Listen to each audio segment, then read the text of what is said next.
The Doddington Gang emerged from the shadows of Longsight, a tough inner-city district in Manchester plagued by poverty, neglect, and systemic inequality.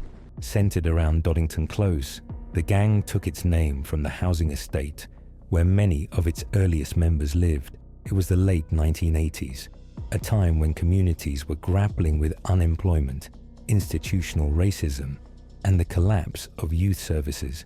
In the beginning, Doddington wasn't an empire. It was a group of local youths looking out for each other in an area where few outside forces seemed to care.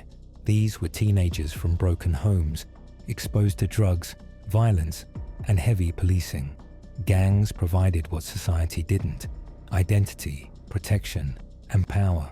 Petty crime was their starting point: robbery, burglary, street-level drug sales.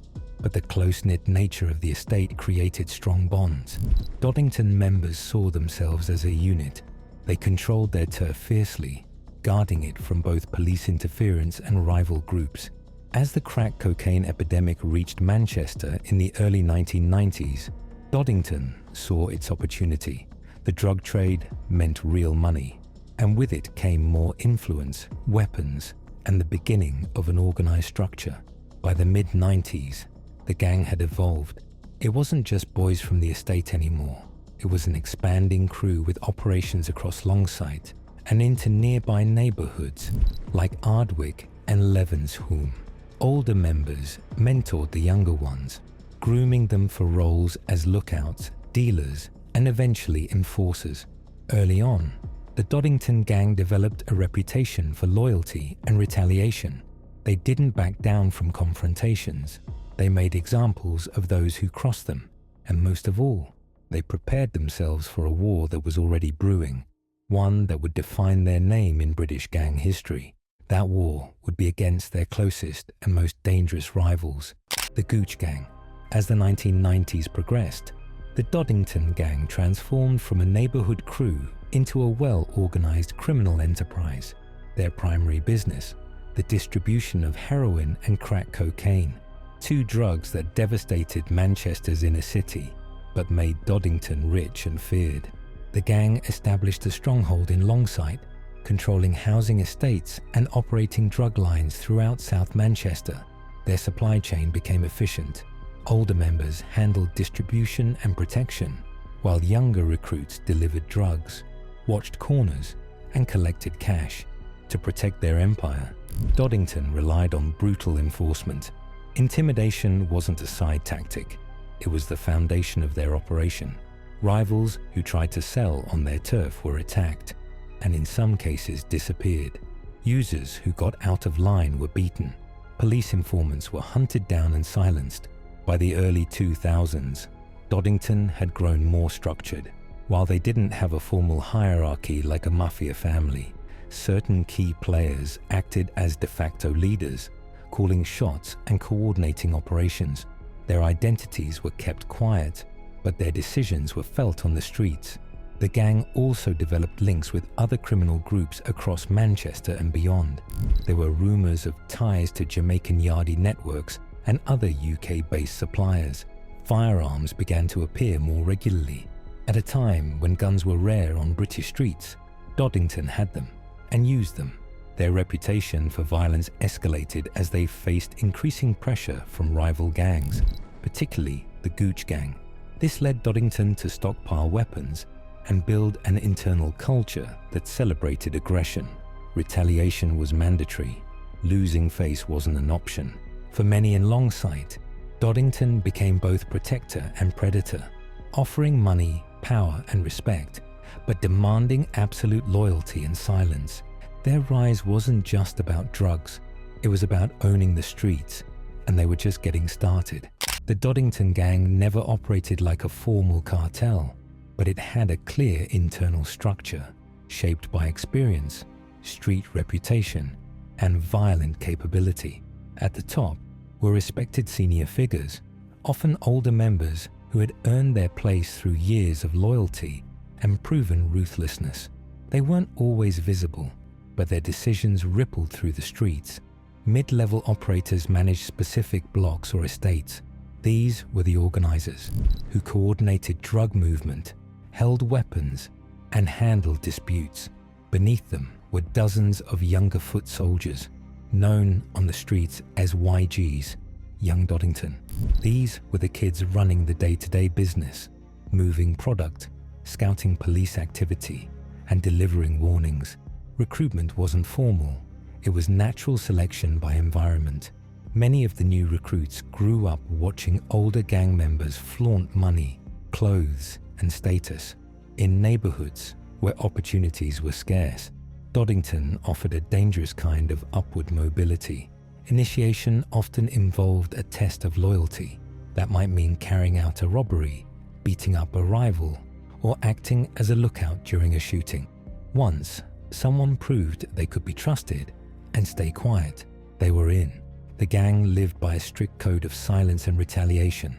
Speaking to the police, even as a victim, was considered betrayal. If a member crossed the gang or failed to carry out an order, the punishment was swift and sometimes fatal. Communication was mostly face-to-face or through encrypted language and coded slang. Phones were disposable. Movement was cautious. Members were taught to be paranoid, to assume they were always being watched. The gang also used local loyalty as a recruitment tool. Doddington wasn't just a name, it was a postcode, a banner. Repping it meant protection and belonging, but also obligation. If someone from Gooch disrespected Longsight, retaliation wasn't optional, it was expected.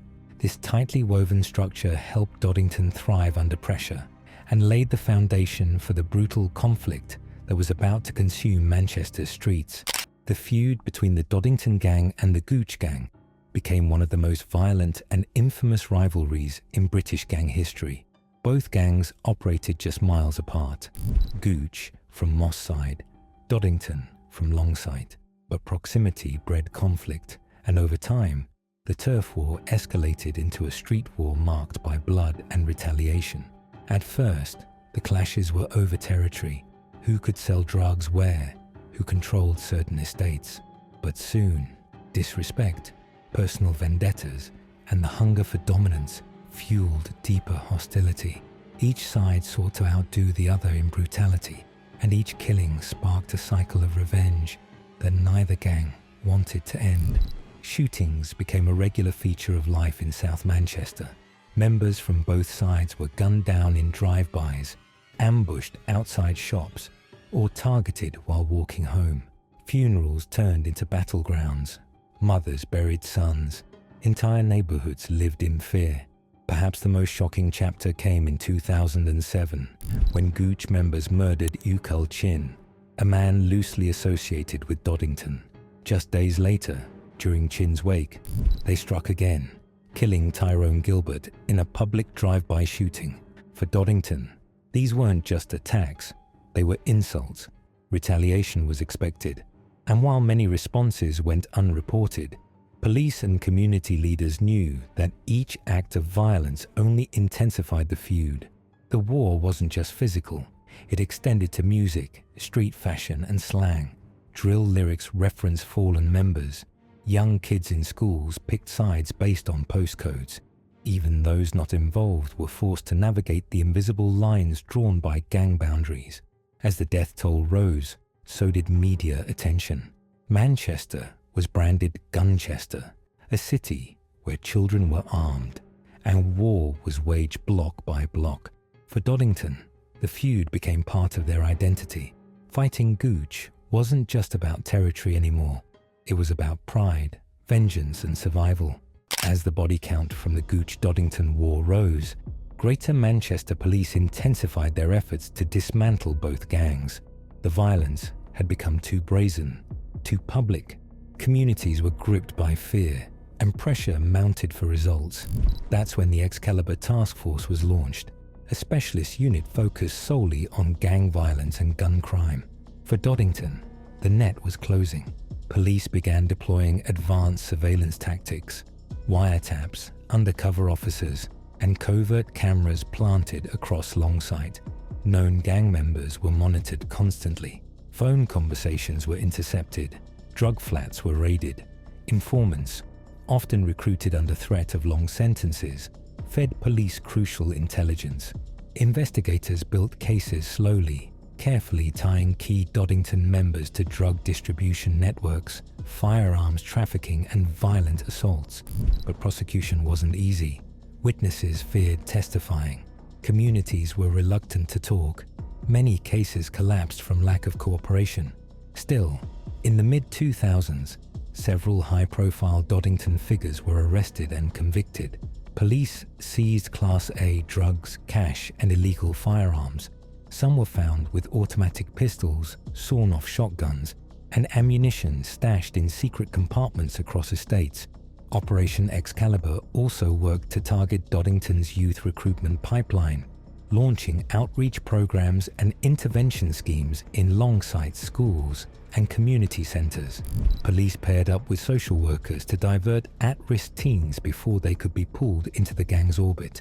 Meanwhile, courts began issuing gang injunctions, banning known members from associating, entering certain areas, or using phones linked to criminal activity. These efforts brought temporary disruption. The gang's hierarchy weakened, drug lines were slowed, violence dropped, at least for a while. But while several Doddington leaders were jailed, the structure didn't vanish. It adapted. Younger members stepped up, operations went more underground, and the gang, though damaged, survived. Police celebrated the progress, but on the streets of Longsight, many knew it wasn't over. After the mid-2000s crackdowns and high-profile convictions, the Doddington Gang no longer operated with the same visibility or dominance, but it didn't disappear. It splintered and evolved. The dismantling of senior leadership created a power vacuum. With no central figure in charge, the gang broke into smaller factions, each controlling a piece of Longsight or nearby areas. These groups still identified with the Doddington legacy, but operated more independently, often with less coordination and more unpredictability. Violence declined in frequency, but it became harder to trace. Police described this phase as decentralized danger, no longer a single target to monitor, but multiple smaller groups, harder to track and quick to dissolve when under pressure. One major change was the shift toward county lines operations. Former Doddington members and their younger affiliates began exporting drugs to rural towns, using vulnerable teenagers to move product via trains and buses. This new model was less visible in Manchester, but more damaging nationwide. Social media also reshaped the gang's identity. Instagram, Snapchat, and YouTube became tools for clout-building, intimidation, and recruitment. Drill music videos filmed in Longsight often referenced Doddington's history and hinted at ongoing street affiliations, even if names weren't said outright. Meanwhile, the Longsight community tried to rebuild. Youth workers, charities, and reformed ex-members stepped up to offer mentorship, apprenticeships, and safe spaces for kids growing up where the gang once ruled. Organizations like Charisma and Moss Side Powerhouse expanded their programs to include Longsight. Still, the Doddington name held power. Even splinter groups used it as a form of street branding, a badge of history, reputation, and fear. Police continued monitoring the area, aware that gang culture hadn't been eradicated, only reshaped. The era of open warfare was over, but the influence of Doddington remained, pulsing beneath the surface of Manchester's streets. Though no longer dominant in headlines, the Doddington Gang's legacy has quietly persisted into the 2020s. Between 2020 and 2025, several incidents of violence, drug arrests, and youth stabbings in South Manchester have been linked, directly or indirectly, to individuals with ties to the gang's old networks. Police intelligence suggests that while there is no longer a formal Doddington structure, affiliated cliques and individuals identifying with the gang's name are still active. These smaller groups operate more covertly, often under different names, but rooted in the same postcode loyalty: Longsight, Ardwick, and surrounding estates. In 2021, police arrested several men in connection with a shooting in Levenshulme. Though no official gang label was applied in court, community sources pointed to retaliation between Gooch-linked and Doddington-affiliated youths. Similarly, in 2023, a county lines bust in Lancashire uncovered dealers with Manchester connections who had previously been flagged as Doddington-influenced. Social media remains a central stage. Drill videos, Snapchat stories, and coded Instagram captions continue to reference Doddington culture, often glamorizing the past and threatening rivals. Authorities have removed or flagged dozens of posts they believe encourage violence or glorify gang life. At the same time, community leaders are increasingly concerned about a Doddington resurgence, not as a gang, but as a mentality. Some youth, too young to remember the gang wars, still grow up idolizing the stories. The Doddington name has become folklore in certain circles, a symbol of fear, toughness, and loyalty. Police continue to monitor the area, focusing on early intervention and targeting key influencers before they can rebuild something bigger. Efforts include school programs, gang exit strategies, and local outreach, but results remain mixed. As of 2025, Doddington's presence is no longer an empire, but is far from extinct. In whispers, in music, in turf wars that still erupt now and then, the shadow of Doddington lingers. The story of the Doddington Gang is more than a chapter in Manchester's criminal history. It's a reflection of the social decay, neglect, and desperation that shaped generations of young men in the UK's inner cities. In its prime, Doddington wasn't just a gang, it was a system, a survival mechanism in a world that offered few options. For many, joining meant safety, status, or simply belonging. But that sense of brotherhood came at a devastating cost. Lives lost, families broken, and entire communities destabilized. The gang's long-running feud with Gooch reshaped how the UK viewed urban violence. The Gunchester era brought national attention to the realities of postcode wars. Politicians promised change, police restructured, schools introduced gang awareness campaigns, but real solutions came slowly, if at all. Culturally, Doddington's name never really faded. It still echoed in rap lyrics, local slang, and urban myth. For some, it's a cautionary tale. For others, it's a badge of pride. The gang has become part of Manchester's underground identity, a dark legend passed down through stories, songs, and symbols. Efforts to change that narrative continue. Grassroots organizations, often led by reformed gang members or families of victims, now offer mentorship, education, and job training. Their goal: to prevent the next generation from repeating the past. Still, funding is scarce and progress is uneven. Law enforcement has also shifted strategies, from heavy-handed raids to community-based prevention. But there's a fine line between monitoring and stigmatizing neighborhoods that are already vulnerable.